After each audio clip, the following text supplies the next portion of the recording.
லண்டன்ல இருக்கும்போது தமிழகத்துக்கு வர 2026 தேர்தலை மையப்படுத்தி கூட்டணி தொடர்பாக சில முக்கிய கட்சிகள் பேச்சுவார்த்தை நடந்தது. ஆனா நான் வந்து ஆக்ஸ்போர்ட் வந்து லண்டன்ல இருந்து 90 மைல் தொலைவில் இருக்குங்கன்னா அது ஒரு சின்ன யூனிவர்சிட்டி டவுன், ஒரு சின்ன கிராமம் மாதிரி. அங்கதான் நான் வாழ்ந்தேன், யூனிவர்சிட்டிக்குள்ளேயே ஒரு அக்கமடேஷன். அதனால எந்த விதமான அரசியல் சார்ந்த ஒரு நிகழ்வுகளும் கூட லண்டன்ல பெருசா பங்கேற்கீங்கன்னா, ஒரு தமிழ்நாடு தொண்டர்கள் பிஜேபி மட்டும் நிகழ்வுல பங்கேற்றேன்.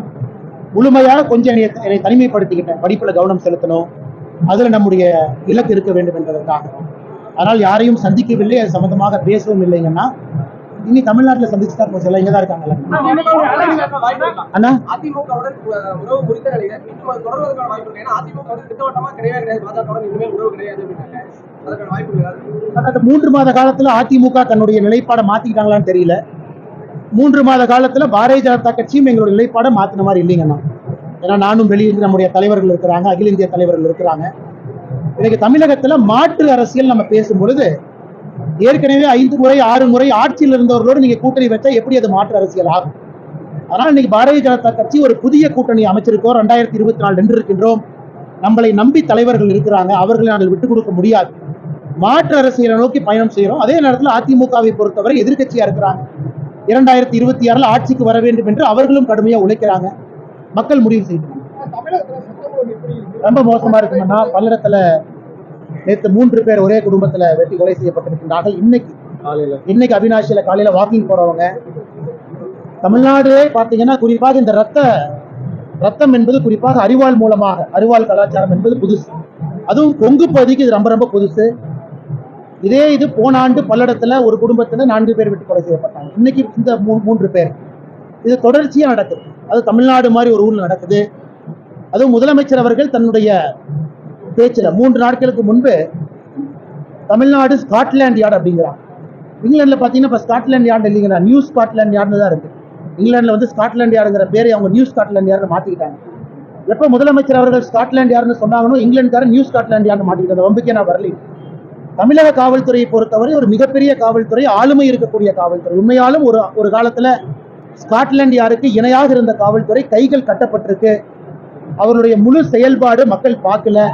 அதனால் சட்ட ஒழுங்கு அதல பாதாளத்தில் இருப்பது என்பது நான் சொல்றீங்கன்னா நீங்க சொல்றீங்க, தினமும் பார்க்கணும்.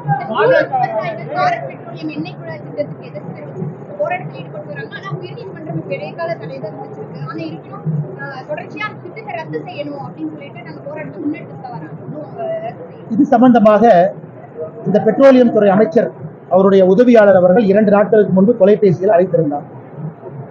இப்ப அவங்களுடைய ஆர்குமெண்ட் வந்து ஏற்கனவே போடப்பட்ட பைப்லைன் 30 ஆண்டு காலம் அதுக்கு ரைட் ஆஃப் யூஸ் ROU கொடுத்துருக்காங்க.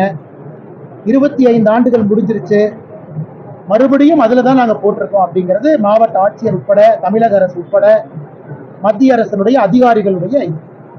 ஆனா விவசாயிகள் சொல்வது நியாயமான ஒரு விஷயம். என்ன சொல்றாங்கன்னா, 25 ஆண்டுகளுக்கு முன்பு எடுக்கப்பட்ட நிலம் இது. இன்னைக்கு மார்க்கெட் வேல்யூ ஏறிடுச்சு. 60 அடி தூரம் ரைட் ஆஃப் யூஸ்க்காக 2 அடி பைப்புக்கு நம்ம எடுத்திருக்கோம். ஆனா இன்னைக்கு மறுபடியும் ரோட்டு பக்கத்துல கொண்டு போறதை விட நீங்க காட்டுக்குள்ள கொண்டு போறீங்களே, விவசாயிகளுடைய தரப்பும் நியாயம் இருக்கு. ஏன்னா 1961 கொண்டு வந்த சட்டம். இந்த சட்டம் இந்தியா முழுவதும் பாத்தீங்கன்னா மத்திய அரசுக்கு நிலம் எடுப்பதற்கு முழு உரிமை இருக்கு. ஆனா நான் அதை பத்தி பேச விரும்பலை. ஆனா விவசாயிகளுடைய நியாயமும் உண்மையான நியாயம் தான்.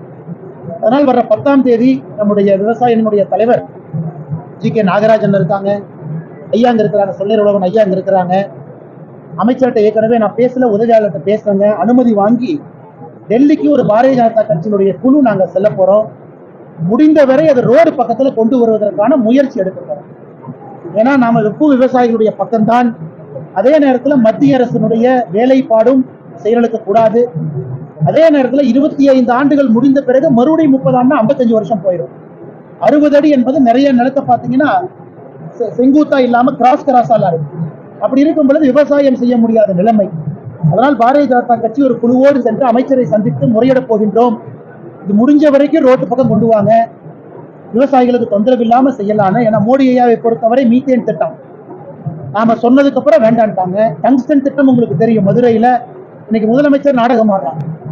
2023 அக்டோபர் மாசம் நியூ இந்தியன் எக்ஸ்பிரஸ் பத்திரிகையில ஒரு ஆர்டிக்கல் வருது. தமிழக அரசினுடைய உயர் அதிகாரி பேர் சொல்லாம பேட்டி கொடுக்குறாங்க. டங்ஸ்டன் அங்கே வந்து எடுப்பதற்கு நாங்க கேட்டிருக்கோம்னு சொல்றாங்க.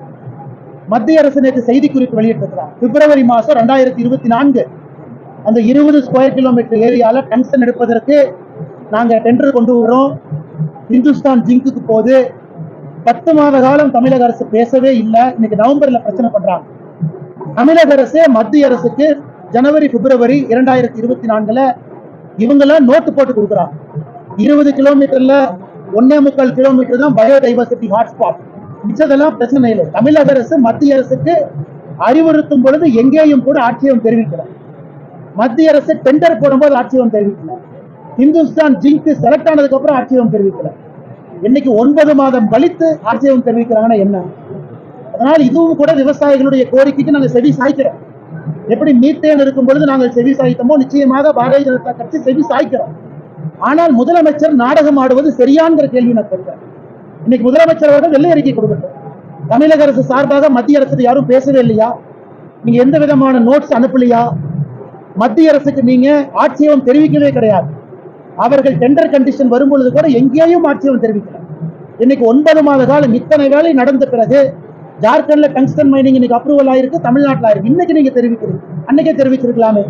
ஆனா இன்னைக்கு தமிழக அரசு எதிர்ப்பதற்காக பாரதிய ஜனதா கட்சி விவசாயிகள் பக்கம் நிற்க போவது கிடையாது.